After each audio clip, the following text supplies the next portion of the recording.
At ito nga guys, unang-unang araw pala ng Ramadan. Mukhang pagod na ang mga beauty namin. Ito, namili si Bossing na mga gagamitin namin. Yan. Yan. The first day of Ramadan. Doon daw sila kakain sa kabila guys. Yan. At ito nga, namili na nga si Bossing ng mga kailangan namin para sa Ramadan. Yan. Namili siya ng mga gulay-gulay at mga sambusa wrapper. At iyan, nakahanda na talaga. Yan. Yan. Ramadan Karim. At iyan na rin ang aming mga tea and coffee. Dale. Yan. Yan ang mga thermos para sa mga kape at mga tea. At ito na nga, ayan, namili na nga siya. Ayan. Busy na naman ang life. Ayan. At ito, nagluluto nga kami. Ito na ang aming ulam. Dahil doon nga sila kakain sa kabila. Ito ang kanilang main course. Ang ating, sitaw na may karni. Pasulya and meat. Ayan. Ayan ang ating iniluluto.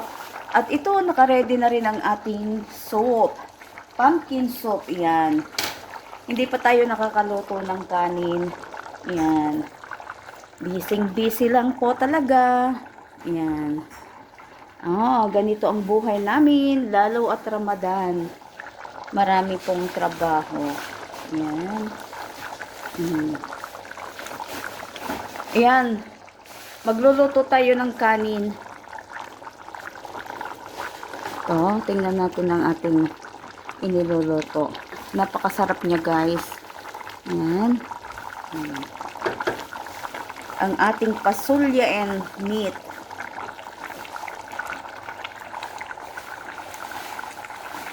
Yan.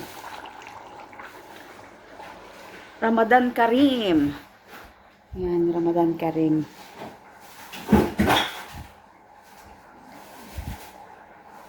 At ito na nga, nagluluto na tayo ngayon ng ating kanin, ang ating rice with sharia. Yan, na ipapartner natin para sa ating pasulya and meat. Yan, medyo i-golden brown lang natin ang ating sharia. Then, isusunod na natin ang ating kanin. Ating kanin, yan, nailagay na natin ang ating bigas, at yan, hayaan natin, lalagyan natin siya ng tubig and asin and salt, yan, para sa mas masarap na sharia. At ito na nga ang ating kanin, kumukulo na nga siya, yan, kulo na siya, at ito na rin ang ating pasulya, ready na siya, at ang ating soup, ang ating pumpkin soup, yan. Ayan, busy pa talaga. At ito, nagagawa din ng mga juices. Ayan. Ayan. Gawa tayo ng mga juice. At ito nga, mag-i-squeeze din kami ng orange juice. Ayan. Ayan.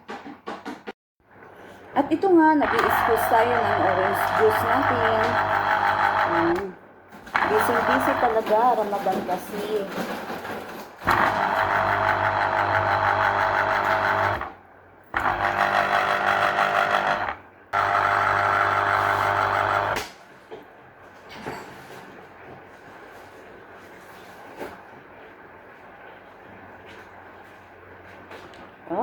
Isasalin natin siya. Ayan.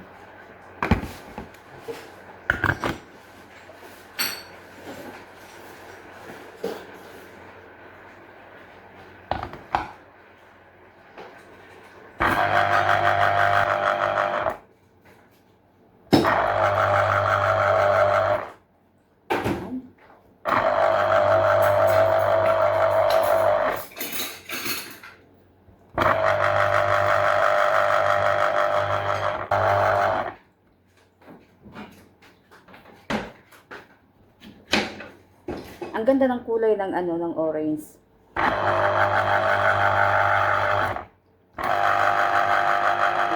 Purple siya, purple. Yan.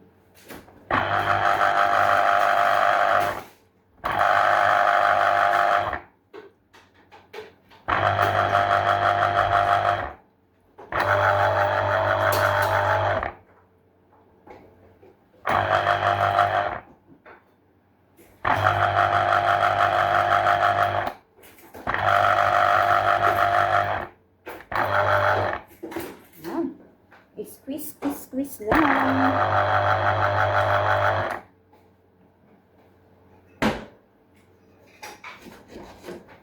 May doong kulay purple at orange talaga yung ating mga in-squeeze.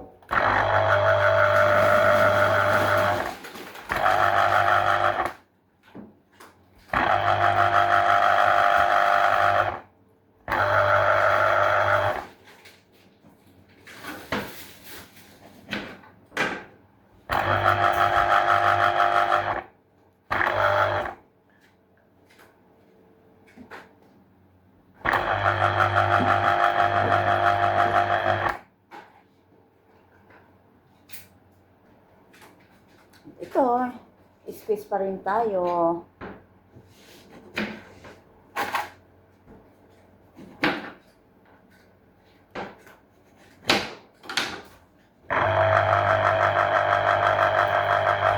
Malapit nang mapuno ang ating jar.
At ito na nga yung ating na-squeeze. Ayan.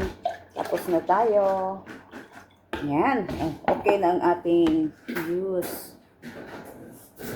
Ito na nga, bumili si Bossing ng pool at hamos. Ayan. Bumili din siya ng haris. Kaso hindi ko natatanggalin sa sa plastic niya. At busy kasi ito. Nagdidikdik kami ngayon ng bawang at coriander leaves para ilalagay natin sa ating pool. Ayan. At ito nga guys, na-mix na natin ang ating pool. Ayan. Nalagyan na natin siya ng mga kamatis, coriander leaves, parsley leaves, green onion, and little bit of garlic and tomatoes. Ayan. At ito na nga ang ating pool. Ayan. Ready to serve na nga daw siya. Ayan. Napakasarap niya guys. Ayan. At ito nga, pangalawang ng lime juice. Kailangan kasi nilang magdagdag ng extra one. Ayan. Ayan. At ito, ang iba pa, hindi pa rin kami tapos. Ayan ang first day of Ramadan. Nga po, nagluluto tayo ngayon ng tinolang manok.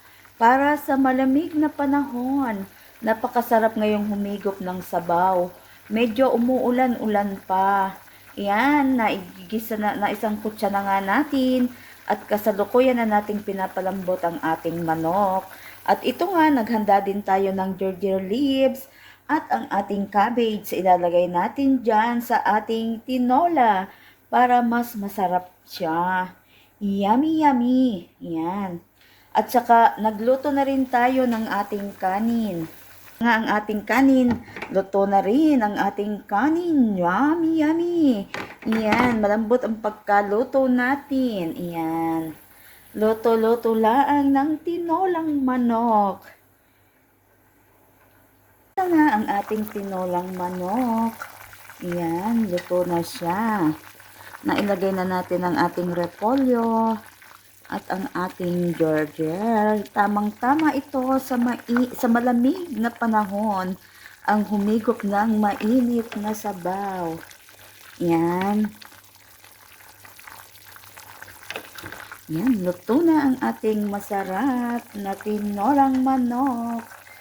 Yan. Kain po tayo. Yan.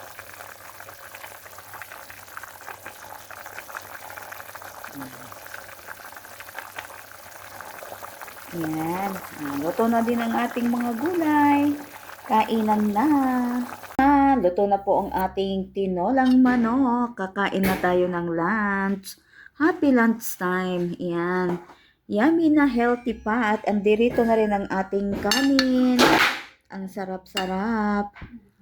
Yan.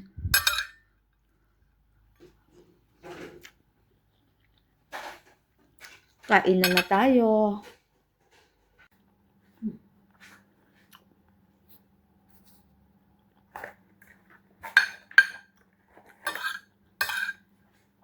Kain po tayo. Hmm. Hmm.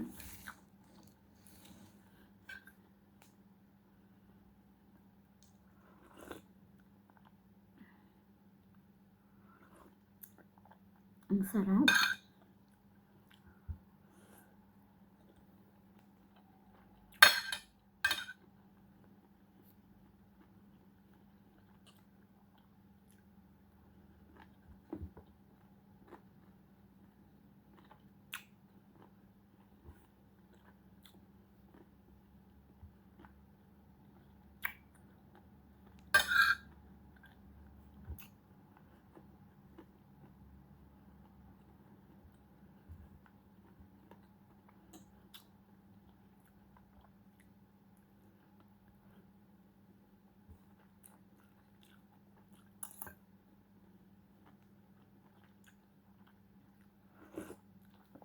At ito na ang ating manok.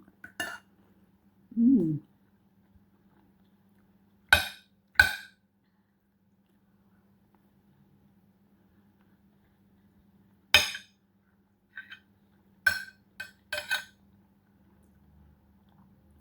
Favorite natin ang ating manok.